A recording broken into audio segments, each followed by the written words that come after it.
Hey everyone, and welcome back to another video in my shooter series. In the last video we worked on our hit scan weapon and making it so we can interact with physical objects in our world using the line trace hit scan weapon.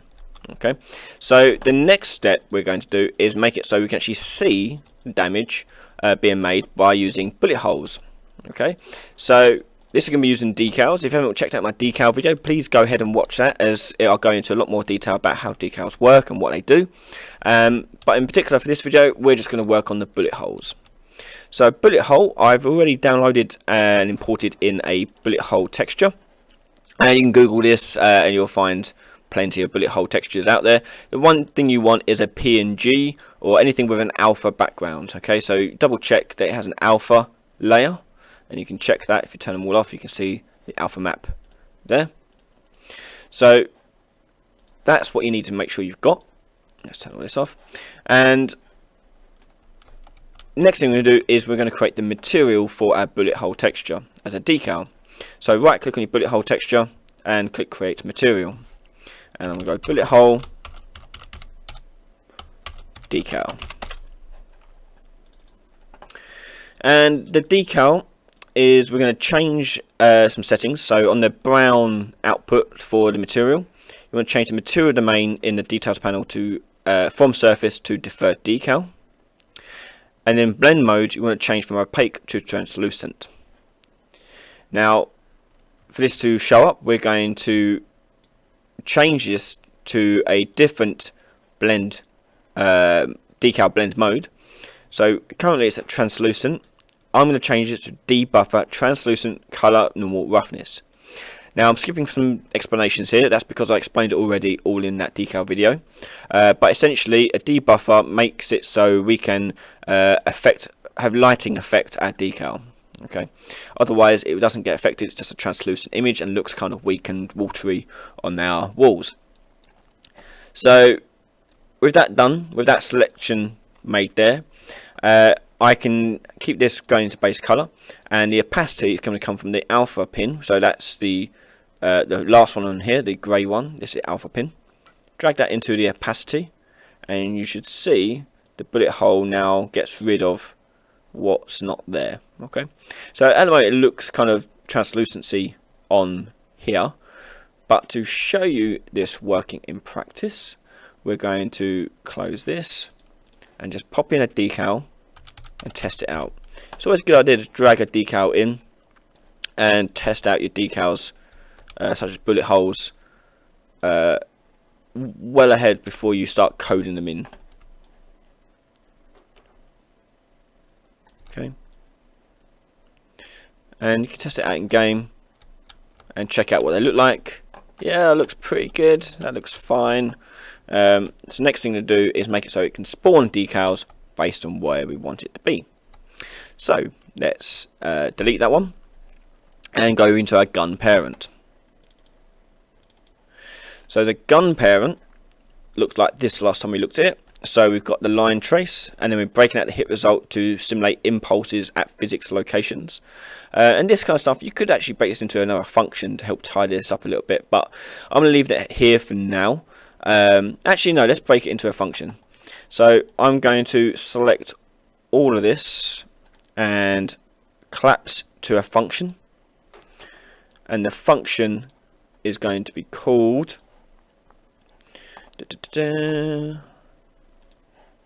where do I change it? I have to change it over here, I guess. So the function I'm going to call is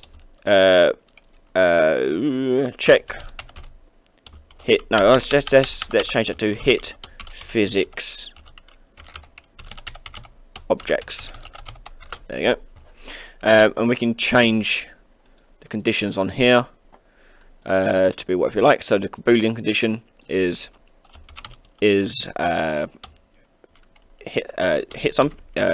hitting something. That'll do. The scene component for this one here is going to the hit component. So hit component, and I can call that one hit component again if I wanted to. Doesn't, well, we have to change that. Location would be, we can leave it location. but self3, if I go into that function here, self3 is already being used there, so I can disconnect that and hit component. Just go. No, not going to let us do that. Okay, fine. We'll just leave it as is. Won't get too fussy with it. Change that to, I guess, then. So let's have a look what it's actually doing. That's okay. So it's impulse object. So go on here and call it impulse object. Impulse object. Oh, I spelled physics wrong. Let's just change that. Done it again. There we go.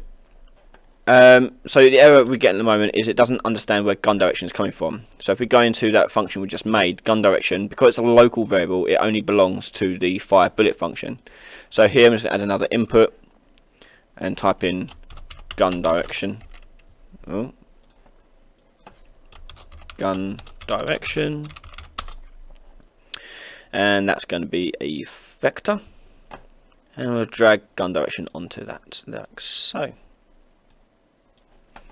Cool. Okay, so that tidies up a little bit there, and we can make it even tidier. We can just put the out hit into it if we wanted to, but we can tidy it up in another time.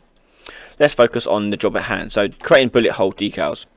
So the bullet hole decal uses several things. So let's actually create the decal. So right click and do decal, and you'll see spawn decal at location and spawn decal attached. You want spawn decal at location, so spawn that out like so. And again, you want to check whether or not we are hitting something. So blocking hit, we're going to come out here and do a branch. You don't want to spawn decals out in the middle of nowhere. So if it's true, so if we actually do hit something, we're going to spawn a decal. Now, the decal we want to spawn is the bullet hole. So from the decal material, choose bullet hole. Decal size, make sure you change this because it defaults to 0, and 0 obviously won't show anything. So I'll make this 10 by 10 by 10. The location of the decal is going to come from the impact point, or you can just use location. It doesn't really matter too much in this case, so let's just go from location like so. But the rotation is going to be something different because we want the bullet hole to be perpendicular to the surface that it's actually on, and the perpendicular surface is actually the normal of the surface. And hey, look, there's a normal, but the difference is the normal is a vector here, but we need a rotator, so we need to convert this to a rotation. So from normal, drag this out, and you want to type in just rotate, and you want to make rotate from X, so make rot from X, and that goes into rotation. And you can put in a lifespan if you want. This is on infinite at the moment, so 0 means infinite, or I can make them despawn after a certain amount of time. It's recommended that they despawn after a amount of time because otherwise they just stay in the level in perpetuity, which can cause some issues with performance later on. So I'm just going to spawn this and keep this in for 5 seconds. Click compile. Oh, sorry, let's connect this up, sorry, to our animation stuff. And let's play the game. So here you can see the bullet holes will now spawn. Yay! And you can see how they change their rotation based on the surface they're on. Oh, got to reload. Okay, so on the floor, they rotate to be on the floor. If I had a ceiling, I could do it on there as well. The next problem though, you may see in a second. So if I were to shoot these boxes, hey, they don't spawn on the boxes. Well, they do actually, because there it is on the box, but you can see the issue. The decal doesn't actually move with the box. The decal is actually in the middle of the space. If I were to shoot here, you can see all the decals still existing in that world space. Okay, so we need to change it so we attach the decal onto the object it actually lands on. So after we do the spawn decal location, we want to attach the return value, which would be the actual decal itself, a reference to it. So type in attach to component and hook that up with the execute line So it slots in like so. And the target we're going to attach to, the parent we're going to attach to, is going to be the hit component of our hit result. So we're going to drag that out and go to the parent. And the location rule, we want to change this from keep relative to keep world. And we'll do that for each of these. And click compile. And we should now see it attaching itself to the boxes, which it does. Hooray!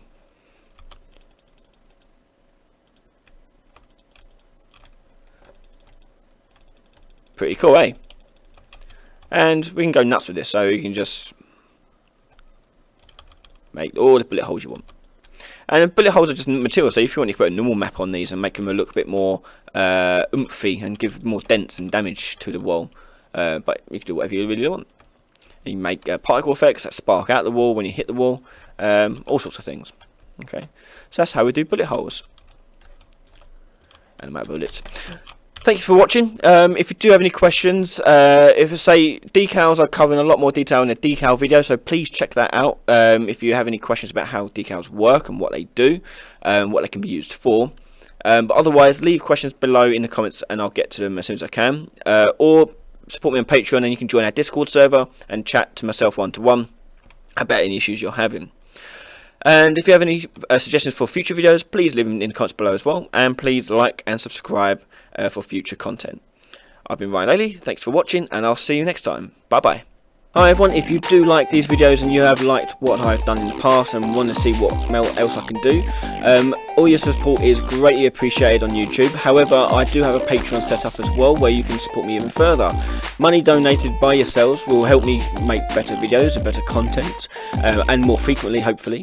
Plus it will help me develop my own projects. Currently I'm in a project at the moment and I'll hopefully be able to share that with you soon. If you do just choose to donate and subscribe to us on Patreon, you do get access to videos 2 weeks ahead of time, plus there are many other rewards available to you too.